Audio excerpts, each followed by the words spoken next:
rainbow-colored snake that did the same thing, and it went over there and crawled in the ashes, got all turned black from all the heat, and it was our black snake now. And if you see it freshly shed, you can still see those rainbow colors. Well, the raccoon went over there and it got its mask by peeking in a knothole in a tree. The opossum went over there with his big furry tail and stuck his tail in the knothole in a tree trying to get a hot coal out, and it burned all the hair off its tail, and so on and so on. I could go on and on, but I'm going to butcher the story right there and go straight to it. The spider went over there. It could walk on the water, got there. It made a little bowl out of clay, put it on its back, went over, got a hot coal in that bowl, and walked back across the water with it. And that's the extra thing you see on the spider. Okay. Here we go. We're looking at it on this. So that's that center thing with the hot coal on it. So, by the historic time period, the Cherokee were using a weapon that most of us don't recognize, and most of us don't hear about in archaeology. It was a blowgun. It was fuzz from a thistle flower tied to a stick, and they'd shoot at rabbit, turkey, and squirrel with it. Small animals. And I'll move right over here so we don't have too bad of a shot. You're okay right there. Yeah, watch your back. Yeah. So, yeah. Is it loaded? It's not loaded. And which end's the... Yeah, it goes that way.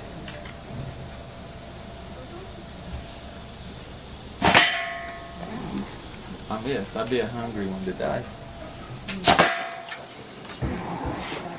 Maybe I need to sharpen my sticks and practice a little bit. So to sharpen my sticks, all I would do is pick up one of these rocks. Yeah, I saw that. And trim off the point a little bit. What kind of stick are you using for the blow? This one's a shish kebab stick, and this one looks like a little dowel. No, that one, the one you're blowing pipe. It's a river cane. River cane. Yeah, the Cherokees use a lot of river cane. The Iroquoians up north use a poplar piece of wood. It's a little sapling, and they'd split it, ream it out, and tie it and glue it back together. Can you look into the pipe? There we go. There you go. Got the rabbits, yeah. Wow.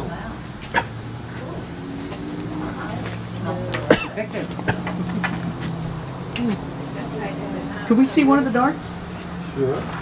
I'll ask you to rub it toward the back and not forwards like that.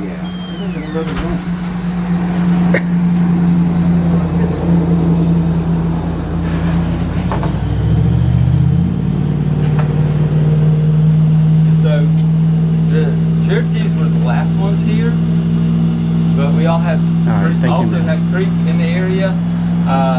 The Uchis and the Shawnees visited and stayed in the area some. If you go over to the Tennessee River area, we had Coshada or Cusada tribes that lived here. It was a lot like our communities today. It was a very mixed area. They didn't have a state line, and you pay taxes to this state or that state. If you belong to the Cherokees and you lived here on Lookout Mountain or down in the Coosa Valley or the Lookout Valley over here, or Shinbone Valley, and you were part of the Willstown community, you traveled to Willstown for your conferences and councils, and you may go there for your religious ceremonies. But if you lived here on Lookout Mountain and you're part of the Broomtown community, you go off the mountain that way. And there was a guy who was born Cherokee. It's John Norton, and his diaries are in a Canadian library, over 700 pages. Part of that is he came down to visit his ancestors because he was taken to England from South Carolina before they were pushed this way.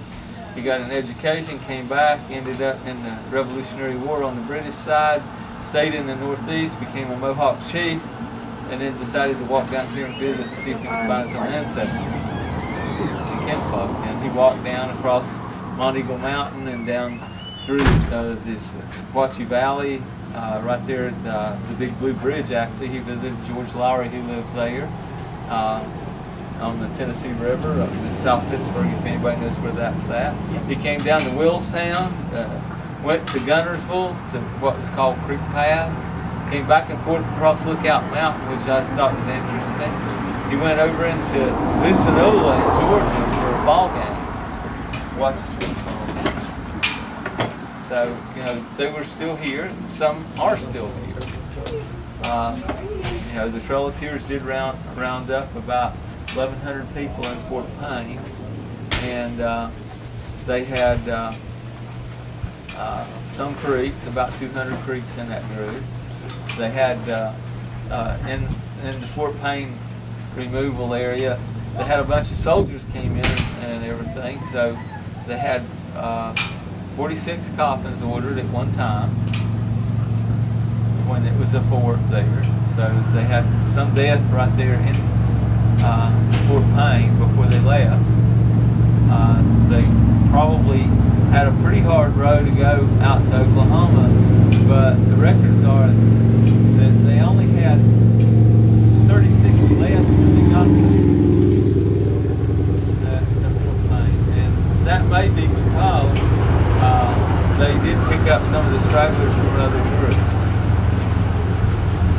You know, if you were sick or couldn't keep up, they would leave you behind, and some people may even have left the group and come back home.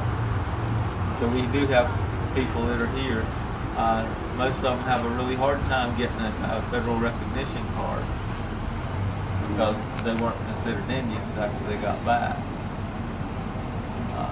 So, anybody have any questions? I'm going to move my truck out of the way so they can have more parking right here, and I'll be right back. How's that for everybody? Okay. Yeah. Pretty much went through one cycle of what I do for school groups.